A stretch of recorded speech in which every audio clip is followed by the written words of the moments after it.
Montrer que les maladies psychiques n'altèrent en rien la sensibilité et l'intelligence artistique, tel est l'objectif de l'association Art Convergence. Elle expose à Versailles les œuvres de 8 de ces artistes, l'occasion de découvrir leurs univers originaux, à l'image des fleurs mandala des eaux, inspirées de la culture pop japonaise.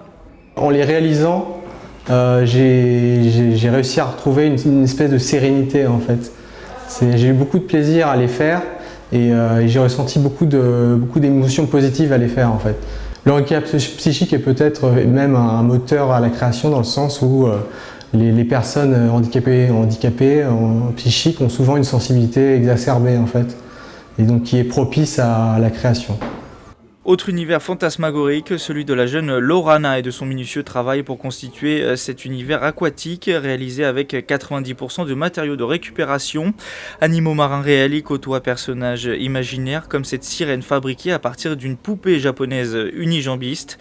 Pour réaliser leurs travaux pendant 1 an, les artistes de l'association ont été accompagnés par des artistes professionnels.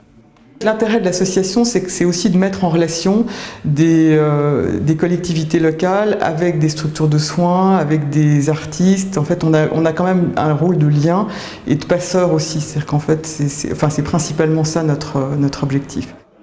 Jusqu'au 18 septembre, les œuvres de ces 8 artistes d'Art Convergence seront confrontées à la vie du public à la galerie de l'École des Beaux-Arts, une opportunité pour eux d'exposer dans des conditions professionnelles.